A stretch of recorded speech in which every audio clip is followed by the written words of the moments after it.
move this group forward. And I love this group. I love this city, you know, and we got to rally the troops and get our heads up, our spirits up, and move forward. What's your message to the team? What's your first message to the team when you start talking about that? Get their heads up, get their spirits up. There's a lot of basketball to be played here. You know, there's not 20 games. A lot of these positions, like you never know when you're going to take over, or, you know, where in the season this is going to happen.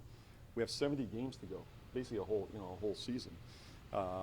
So there's a lot of basketball. Get their heads up, spirits right, find the confidence, challenge them too. Like, we own this. We got to be better, all of us, including me. Like, we got to be better in our leadership, in our play on the court, our focus.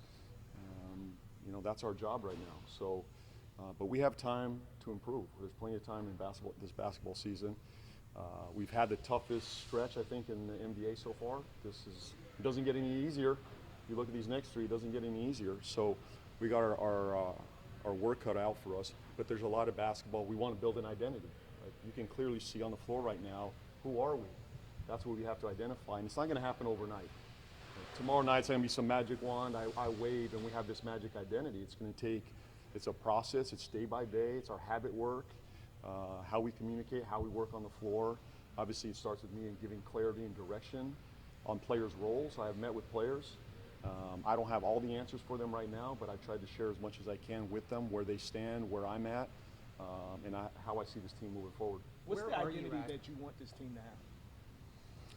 Well, I think it's an identity that really resembles our community. You know, it's resilient, it's tough, it has pride, it's aggressive.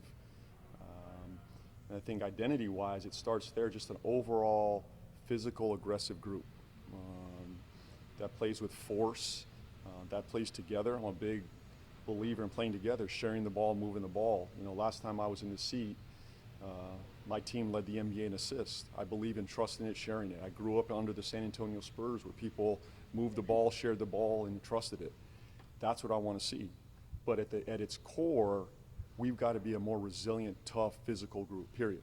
Whatever that looks like. X's and O's we could talk about all day. At the end of the day, this group's got to find an identity that's built around competitive spirit, that can play with great force every single night. We never drop the sword. When we're down 10, down 20, we don't let go of the rope. We keep fighting. We got to have that spirit. We got to find that. And what I will say is there's a group of men in that locker room that are capable of doing this. And that's my challenge. They're a great, wonderful character group, but we got to find that resiliency. Where do you stand with Queen? I know you will see tomorrow night. Is he potentially going to start? Will you make changes to the lineup that potentially look different than what we've seen in the first couple of weeks? I'm certainly open to it. Yeah, I think everything's on the table right now. Obviously, he's played better than I expected. I can only speak for myself right now. I did not expect him to come out and have this type of impact, which is a breath of fresh air for our program, our organization, our community.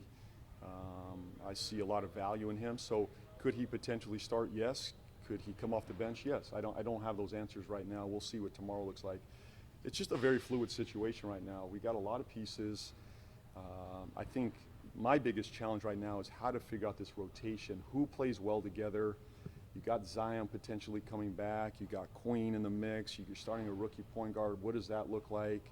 You know, you have the emergence of Trey Murphy.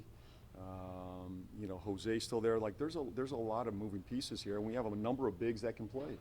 We have 3 young bigs that can play, plus Looney and DeAndre Jordan. There's a lot that I got to figure out here. But what I'll say is there's tools there to play with. Now I got to figure that out. How much do you kind of lean on those past experiences, having been in this position before? Tremendous amount, you know, tremendous amount. You know, I sat in that seat for 4 years, learned a lot. Learned a lot the last, how long have I been out? 3, 4? 4 years now, you know. I've learned, I've grown a lot, you know. I'm very comfortable with who I am, what I stand for as a coach. I've looked back on things that I did well in Charlotte, things that we could have done better. You own it and you get better. So I feel comfortable in this role. Taking over at this time, it's just part of the, you know, not ideal, but I can lean on my past experiences for sure. How soon are you looking to get Z back, and what's your vision for how you want to get the most out of him? Well, number one, we need Z to be healthy. Right? Ultimately, we know that. When he's on the floor, good things happen. So the goal is to get him back on the floor as soon as possible. I mean, we can't rush him back. I don't know when that's going to be, but I think it's sooner rather than later. It looks like to me. I don't have those answers today, but and then utilizing him within this offense, I think is going to be fun and creative for me. I get my hands on him and just see how to utilize him in many different ways. He's a very unique player, very unique. There's nothing. I don't know. Maybe I could give you one or two other examples of a Z in this league, but moving him around the chessboard, that's my job. When you James, was he able to go through practice today? See, what about Jordan Poole? Was he able to do anything today? Poole was light today, not much. I mean, we just didn't do a whole lot. We have a back-to-back coming. Mm-hmm. We talked a lot today. We did a little bit of walkthrough, so there wasn't a lot of activity on the floor. I think Poole did a little bit, and Z was out there as well. But we don't have an update for tomorrow. So. Sorry, I didn't mean to cut you off there. Sure. You were talking about that identity and leading the league in assists and whatnot those few years ago. How confident are you when you look at this roster that they can kind of achieve? Oh, they can do that. They identity? can do that, absolutely. I mean, this is a very unselfish group. It's about what we stand for and our standards at the end of the day. We got to lean into what we're going to stand for, what we're going to look like, and I've got to hold them accountable to that. Every one of them, from the top, player on our team to, the rookies to the 15th, 16th, 17th man. Like, there's got to be a standard of this is who we are, this is what we stand for. Hold them accountable to that. Again, my last team, we were playing a bunch of young guys, rookies, and we got them to buy into it. But it's chipping away at it, just like anything in life. You just got to chip away every day at it. Habit work. This is our standard. When they're not doing it, when I'm not doing it, we hold ourselves to a higher standard and hold each other accountable to that. And that's truly where leadership comes in. This is a leadership position I'm in. And I've got to be out front, leading this group, demanding it, celebrating it, rewarding it, and moving this group forward. You mentioned the character of this team. Yeah. And with the tough times starting this year, even the tough year last year, sometimes you would see a team splinter.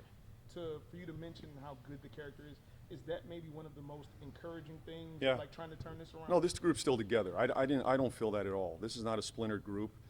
They're committed to one another. They like one another. They really enjoy being around one another. They're pulling for each other.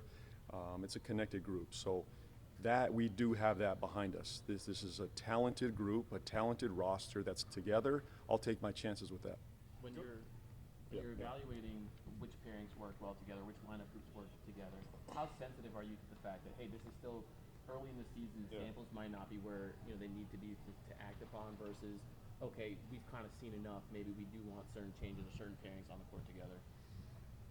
I wish we had more data on that. I don't think we have enough yet to say this absolutely works. I'll try to find some consistency in the next, let's call it 5 games, that we look at a sample and say this is working. I don't think we can say after a couple games this is absolutely going to work. I think we've got to really look at it in a 5 to 10 game sample, and I could probably be clear there. Where I can be sensitive is being consistent in some of those rotations, so they give us an idea down the road what that could look like. But I also got to be sensitive to trying stuff that works. If something's not working, move off it, and I'm okay with that. Just adapt. Like right now, I just got to adapt and try some different things, look at different lineups, pairings. This is very new. We're very new into this season. So, but yeah, we'll try, especially the bigs. The bigs got to figure out, like, that's probably where I'm going to lean in most. We have a group of bigs that can play. How do they work together? Zion is so unique. Who pairs best with him? I'm sure people have said that the numbers of Zion and Queen, I think, are really good. If I'm not mistaken, that's a number that has been given to me. And how true is that? I don't know. I think we're going to have to find out. We need a bigger sample there. But what I can say is we're going to try some stuff. I know Sure. I'm sorry. I know that you are unselfish, and you talked about your team being unselfish, but no matter the circumstances, these opportunities don't come along very often. You've interviewed for Lakers and Cavs and Suns jobs. Do you understand that this is an important moment for you individually? Well, I'll always remember this day. I'll always remember this moment, and I'm grateful for it too, that I've had a lot of wonderful people help me get to this point. And sometimes you never know if you're going to get back. I've been very close in landing head coaching jobs over the last 3 years, very close. They haven't gone my direction, up to the wire in a number of cases. Disappointment, hurt, whatever that is. and you never know if you're going to be back in this position. So I don't take this lightly. This is a tough day for me, and I wish it was under different circumstances. The reality is there's only 30 of these in the world, and I get to do, and lead a team beginning tomorrow. And I'll do that with great gratitude, toughness, resiliency, faith, and lean into these guys and the staff. And I believe in them, and I look forward to the journey with them. When we came in, we saw you speaking to a couple guys individually. I think that was you over there. I'm not sure. Was that me? But why do you think that was important for you to kind of have some of that one-on-one time? We don't even have enough time. Look, this is all just. I'm going to need a lot more time with them. But the good part is I do know these guys. Like there's a level of trust with them as we stand today with these players. I've been with them 3 years, so we have some relationship. I think it's just trying to settle their minds a little bit. Like just hear from them. And I think as leaders, that's my job. How are you feeling? I can give them all the answers and what I'm thinking in the world. At the end of the day, it's their minds, their spirits, their confidence, their hope, how they see this thing. I just want to hear from each one of them. That's what I tried to do today in a vacuum of 5 minutes. I probably need a whole dinner and, a couple oysters to figure this out. But we'll do that. We have some time. We only have Steph Curry coming in tomorrow, so we'll figure it out. I was going to ask you, did you think jumping getting you Golden State OKC and Denver right out the gate? That's a tough stretch. Hey, let's go. Let's go. Throw us in the fire. You want to be in the fire? Here's the fire. Let's go. You got to bring it. So it's got to raise our level for these next 3 games beginning tomorrow night. Tough schedule against 3 very good teams. And what's difficult, I think, you're probably looking at the 3 most unique players in the NBA coming up. Steph is as complicated as we've seen over the last 10, 15 years. Shea's obviously, that team's a juggernaut. And the Joker gets to come in. But we get to put our imprint on these games too. That's why we have to go be the aggressors. We have to find an identity of resiliency, toughness, aggression. And look, that's what I'm hoping, that our fans come out tomorrow and they say, we back this group, we love this group. Now it's our job to go fight. We talked about your time, obviously, with Charlotte as a head coach, but this isn't, your first time as an interim head coach as well in Orlando. What did you learn through that experience as an interim coach? That was a long time ago. I forgot about that time. Where was that? That was Orlando? Yeah. How can you, for whatever you learned during that stretch, how can you kind of apply that here maybe, taking over in the middle of the season? I don't remember much about that time. It was a long time ago. I guess I'll rely more on my Charlotte experience right now just to lean into that. I have a rhythm as a head coach, my day-to-day, going into I have a better sense of who I am calling a game offensively. I think that's one of the things that, one of my strengths is just calling a game offensively, and I got to do that tomorrow night. Find rhythm with these players. I've done that, so I feel good about that. Putting together a game plan. I'm gonna rely a ton on this coaching staff. What I'll say is this is a very good coaching staff. Willie did a heck of a job putting together a very good coaching staff. So I'm gonna rely on those guys, especially as we get our feet under us over the next couple games. So you got to trust and lean into your staff right now as well. James, Do have you remember being a video coordinator for the Hornets? Yeah. It's kind of crazy. It's been a minute. Yeah. It's been a minute. Yeah. When was the last time I saw you? Oh, I've been around. Yeah. It's been a minute. Is that true? Yeah. He has. He's Okay. been hired. So I do a lot of stuff. But anyway, can you You're explain it just from your view? I think a lot of people would say, okay, well, how different can it be? He's been here several seasons, part of the staff. But the nature of your job has changed. Your job was to support the head coach and his vision, and now it's different, right? You have a lot of leeway to kind of. Well, I think every head coach, if you put anybody in a seat, it's going to have a different feel and flavor. It just is. We're different human beings. We tick differently. We see the game a little bit differently. Everybody would call the game a little bit different. I could give you the same menu, but you're just going to use the menu differently, no matter who it is, whether it's me or the next guy. So the guy that took over, whoever took over for me in Charlotte, I'm sure he called a different game, different look, right? So you got to put your imprint on it. You got to be who you are, and I'm very comfortable with who I am. I think that's what our guys understand. I know who I am. I know what I stand for, and Now I just got to lean into these guys. So, but we're all going to have a different flavor, every head coach, and now it's my opportunity to put my own stamp on it. James, have you had any consideration on who you're going to replace your old position on the bench yet?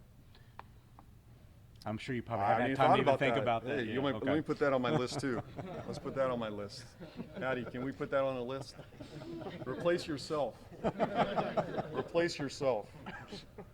I don't know. We have, Joe and I haven't really talked to the staff yet. I don't know if there's going to be anything, but what I'll go back to is I believe in the staff. And I know these guys. I trust them.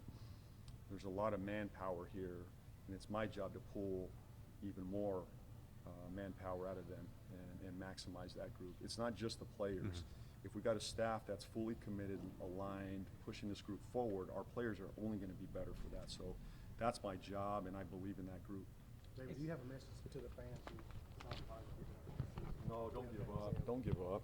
We just got started. You have a beautiful group of players and individuals that care about this community, this city, and we want to reflect that. As I said earlier, we want our identity to be built on what this city represents. I think maybe all of us here would have a different representation of what that looks like, but at my core, I see this as a resilient community, tough, right? Pride, energy.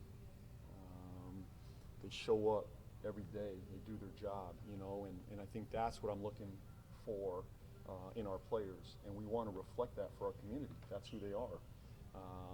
And my hope is that they show up and pack that thing out tomorrow night. Let's get after this thing, buy into these guys, let's build it together, and ultimately, if we have the community behind us, it only strengthens who we are as a team when you have that buy-in, that belief. Now it's our job to make them believe. Ultimately, we got to do that, and that's our job. Can you, Trey referenced your 2 stints with San Antonio and obviously coming from Pop Street. I know obviously he's dealt with health issues. Do you talk to him? Will you text him? Or is that just kind of, you've already learned from him, or do you think he'll reach out to you? I'll always lean on Pop. I wouldn't be standing here without him. And I go back to the gratitude piece for me. Think about the fortune I've had for my first run as a professional to be in San Antonio with Greg Popovich, and he's one of those. There's probably 5 or 6 people I'll talk to today, and he's one of them. Just lean on his advice, and sometimes it's a one-liner. Sometimes I get 5 minutes, and sometimes it's a dinner. I don't know what today will be, but he's someone that I've always leaned on for advice and wisdom, and I still carry with that, with me today. Can we rely on the same type of political commentary that you would? I'll leave that to Pop. I don't go there, and what is going on in our world today? I don't know. There's a lot. There's a lot. Maybe you could update me on what's going on. I think these next couple months I'm going to lose even more sense of reality. But it's important for me to get to our players too. I like our players being tapped into the world, and we learn together. I think that's one thing you'll learn from me is I just try to be more worldly, and I learned that from Pop. It's got to be more than just basketball. It's got to be more about who are we, how does each one of us tick, what's going on in the world, how do we fit in this community, where do we fit in all this? Because there's a bigger purpose to all this. Obviously, we want to win. That's the goal. You have to. It's a result-driven business, but at its core, are we impacting lives? What are we doing for the community? And I think just having that perspective on the world is something that I've really learned from Pop. I probably didn't. I won't say. I'll leave it there. Good wine too, right? Good one. Yeah. We've had a lot of good meals together. And I'll say this, Pop. This is one of Pop's favorite cities to dine. You like Clancy? Clancy's, right? Clancy's. Oh, were you guys there stalking him? No, he's told us that's where he goes. Oh, I don't know. I thought I saw you there. One night. I thought I saw you there. Probably. Give me another restaurant. Give me Clancy's. Give me another. Where are you one. going tonight, Brett? Commander's Palace. Commander's Palace. Got to get there. I'm sorry. You've had a question. Yeah. Don't let these other guys. These two are just. Let me get out of the way. You've been around the building for a little bit. How much do you think you could change the rest of the season moving into a higher role? How could I change this season? Oh, we're going to try like hell, but absolutely we can. No doubt. There's plenty of time. It's not ideal because you know, the situation. But this group can definitely move forward. There's some real foundational pieces, character pieces, talent in the house. Now we got to put it all together on the fly. It's a little bit, you know, we're going to have to figure this out on the fly, but there's no doubt this season can turn. I'm optimistic. That's how I live my life, and that's how I'm going to roll. Like, we can do this, but we got to do it together, and we got to do it with the pride that this city represents, and that aggression, that resiliency we talked about. We got to start from day one having that, and I wish I could correct it overnight or wherever we're at. This is just going to be day-by-day process, and look, a month from now, we could be looking in a very different situation, no doubt. And then JP is someone like first 7 games before the injury, kind of trying to find a role. What's your vision for getting the most out of him? Yeah, I look, I'm trying to figure, again, I think JP's one of those guys we got to figure out how to best utilize him on a good team. You know, whether he's a lead guard with the ball in his hands, is he off ball? I think he can do both. You know, he's a weapon for us, though. Ultimately, he's a weapon that can come off the bench or start and bring us 20, 25 points a night. That's hard to find in this league. So I'm going to lean into that, challenge him defensively, and pull the most out of him. I think that's one of the things that I probably taken most pride in my time as a head coach is maximizing players' careers. And I mean, I'm not going to sit here and go through that right now. You know, if you'd like to, you can do that. But you know, when you look at when you have a chance to coach a talent like that, did I maximize who he was as a player? Did I pull the most out of him? You're not going to do that for every player, I know that, but are you doing that for the majority of your players? And Poole's one of those guys that excites me to do that with. Thanks, everybody. Appreciate it. Rod, shattered. No, but I mean, number in my head that went way over. Yeah, but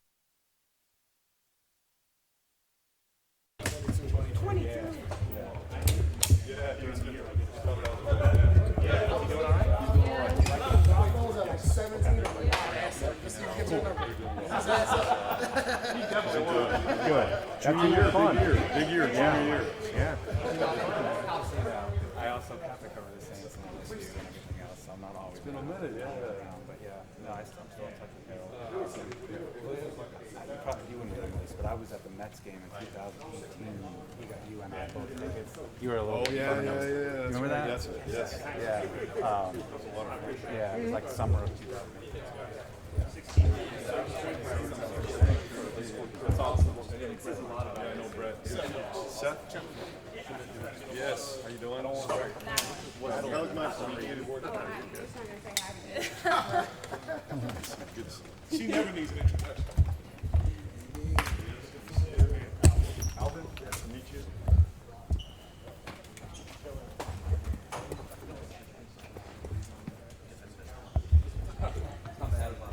I'm sorry? Adam.